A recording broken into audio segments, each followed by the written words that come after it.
Девы, приветствую вас! Меня зовут Ева Лехцер, вы на моем канале, и для вас я снимаю ваш второй прогноз на март 2023 года. Будем с вами разбирать цепочку предстоящих событий, но помогут мне сегодня в этом мои компаньоны Суфи Таро и языческий Ленорман.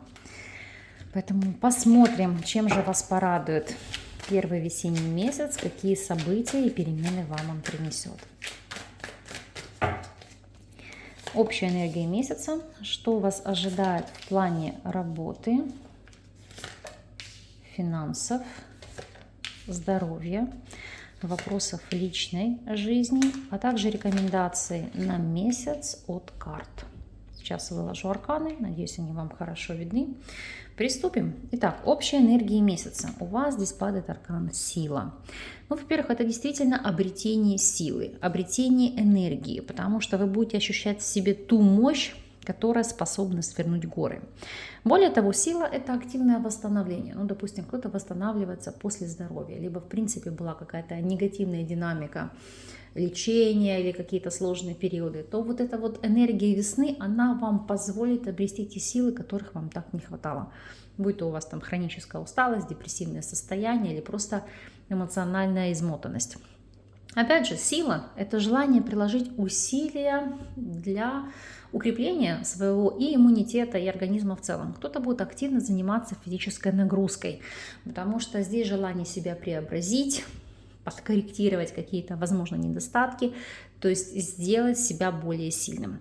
И карта поддержки. Конечно, эту поддержку может кто-то оказывать вам, но также, поскольку это карта, которая трактуется в двухстороннем порядке, эту поддержку можете вы оказывать третьим лицам, то есть тем людям, которые в этом нуждаются. Чтобы прояснить действительно, в чем будет созвучен этот аркан, я дотягиваю, у вас здесь падает аркан Жрец. Итак, карта действительно может указывать на улучшение состояния здоровья за счет, знаете, как подбора грамотного специалиста, и он, соответственно, вам не только поставит правильный диагноз, но и подберет соответствующий протокол лечения, который будет эффективен. Первое. Для кого-то это получение активных результатов вашего труда при работе с тренером, потому что жрец – это коуч, это наставник, это человек, который оттачивает ваше мастерство. Не обязательно это, конечно, физические нагрузки, это может быть, в принципе, вы проходите какой-то курс, у вас нет опыта, нет навыков, и вот работа с наставником, с учителем, она для вас будет эффективна, потому что обретение силы, возможностей, уверенность в себе, ну и, конечно же, достижение результата. Ну и вы можете просто чему-то обучаться, делиться знаниями, навыками, опытом и ощущать поддержку, допустим, от ваших последователей. Поэтому арканы сами по себе здесь более чем прекрасны. Если смотреть вопросы работы. А вот здесь пятерка мечей. Пятерка мечей – это ситуация, когда земля уходит из-под ног. Идет ощущение кризиса или каких-то глобальных перемен, и вы понимаете, что нужно что-то менять. А для кого-то действительно обретать здесь новую профессию, новые знания, которые вам позволят держаться на плаву. Но так ли это, мы сейчас с вами посмотрим.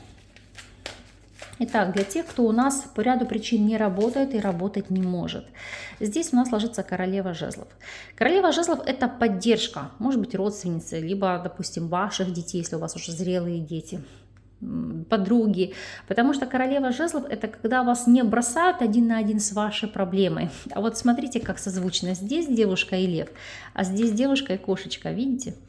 То есть здесь действительно помощь от человека, который в сложный момент протянет вам эту руку помощи, поддержит, замотивирует, подскажет, в чем-то решит какие-то, может быть, мелкие, но тем не менее ваши проблемы. Поэтому не все так плохо, как вам кажется.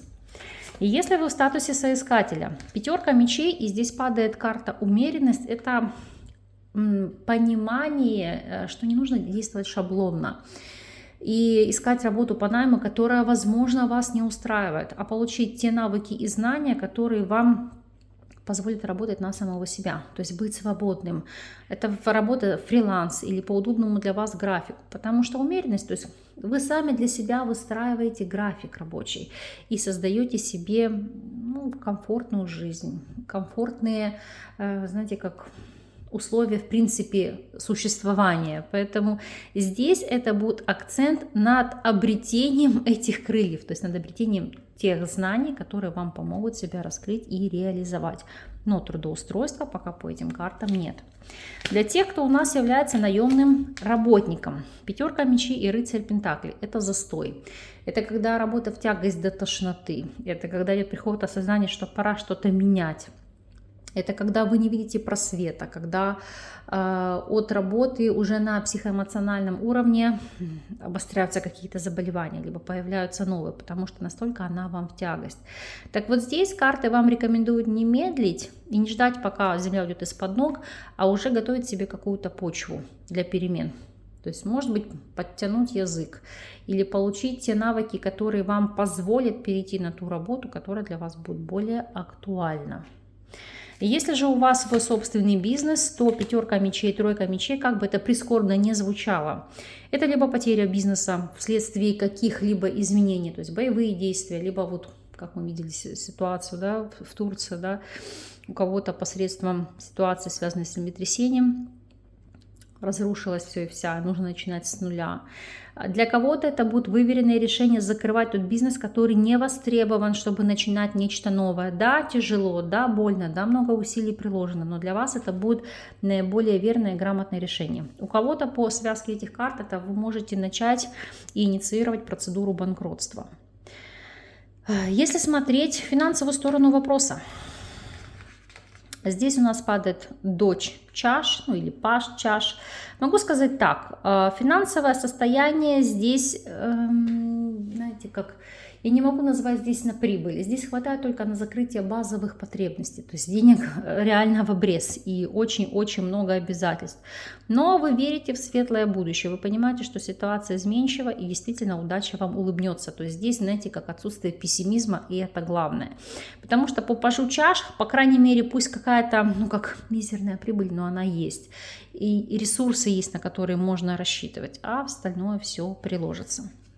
Если смотреть непосредственно вопросы здоровья, не зря я вам сказала про психоэмоциональное истощение, потому что здесь на здоровье у вас падает аркан повешенный или подвешенный. И обратите внимание, здесь идут очищающие капли дождя. То есть выплакаться, очиститься эмоционально, вылить, выплакать свой стресс. Это у каждого по-разному. Для кого-то медитация, у кого-то массаж, у кого-то арт-терапия, для кого-то работа с психотерапевтом, у кого-то это выброс этих негативных эмоций через спорт.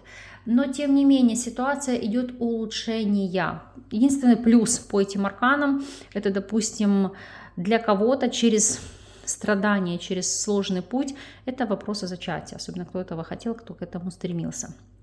Но еще повешенный здесь указывает на ситуацию, знаете, как выявление хронических заболеваний, либо проблемы, которая длительный период вас тревожила, ну и как следствие грамотная ее проработка. Вопросы личной жизни. У нас здесь ложится рыцарь чаш. Эмоции. Это как новый эмоциональный посыл, это укрепление отношений. Если были ссоры и конфликты, это вопросы примирения и устранения этих негативных моментов. Сейчас посмотрим ситуацию для тех, кто у нас на текущем этапе свободен. 9 мечей. Это переживание. Я бы даже, знаете, здесь сказала, боязнь новых отношений, новых эмоций. Почему боязнь? Потому что у вас какие-то навязчивые мысли. Видите, ну колода 5 жезлов, что вы как не востребованы, либо не конкурентоспособны, либо что новые отношения, либо новые увлечения могут казаться обманом или какой-то иллюзией. Это боязнь открывать душу, вступать в новый союз. Это боязнь снова обжечься. Поэтому, видите, это как выстраивать такой хрупкий мост в общении с кем-то. Потому что вам и хочется, и колется, и мамка не велит. Но ситуация, где вы должны обрести силы, новый дух через эти отношения. И более того, через проработку своих негативных установок.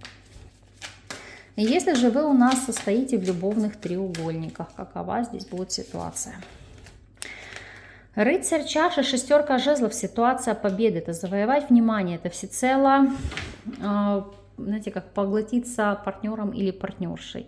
Обретение, знаете, как нового уровня и качества ваших отношений. Для кого-то предложение руки и сердца, об этом говорит рыцарь чаши, шестерка жезлов, то есть либо мужчина будет делать предложение руки и сердца, или девушка может его получить. Поэтому здесь стремление к созданию новой ячейки общества. Если смотреть ситуацию для тех, кто у нас в стабильных союзах, то туз жезлов с рыцарем чаш – это как новый посыл, новая эмоциональность, укрепление союза, переход его на новый уровень. Не для всех, для единиц действительно здесь может быть вопрос зачатия, деторождения. Как следствие для вас это приятная новость и мостик, который, знаете, как еще сильнее скрепляет ваши взаимоотношения. Совет у вас даже по тузу чаш. Отпустить негативные эмоции, наполниться любовью, мыслить позитивно, быть сконцентрированными на каких-то оптимистичных моментах и дарить свои эмоции и радость другим людям, потому что через это будете вы наполняться сами. Опять же, не бояться нового, новых отношений, новых начинаний, даже если вам кажется, что все рухнуло, все пропало, это всего лишь ваше внутреннее убеждение. Если вы меняете фокус мышления, то меняется ваша жизнь и все, что происходит в вашей жизни. Ну а мы сейчас посмотрим на неожиданность периода, какова здесь ситуация. Так, клевер, аист и дом. Слушайте, ну замечательные арканы. Тем более дно колоды коса, здесь сбор урожая. Видите, собирают урожай на лавандовых полях. Итак, для кого-то это переезд в более комфортные, благоприятные условия. Переезд в новый дом, в новое жилище. Там, допустим, новый договор аренды, улучшение самой ситуации в плане жилья. Ну, допустим, вы произвели ремонт или просто обустроили свой дом по-новому. Но и для кого-то здесь это благоприятные перемены, поэтому не только скрепление союза или кто-то начинает жить вместе, обретение партнерства, но и продолжение рода. Повторюсь, не для всех, может быть для единиц, но тем не менее, потому что клевер, аист и дом – это счастливое известие о прибавлении в семействе. Поэтому кто этого ждал, кто к этому стремился, пусть в вашей жизни именно так и произойдет. Вот таким выходит месяц для вас. Пусть он для вас отыгрывается только в положительном аспекте. Я верю, что так и будет. Ну а вы, пожалуйста, по прошествии периода дайте знать, мне пишите, как для вас отыгрался этот месяц и эта информация. Я вам буду крайне признательна за обратную связь. Если видео для вас было полезным, то ставьте лайк, подписывайтесь на канал и делитесь этим видео с друзьями. Благодарю вас за внимание и до новых встреч!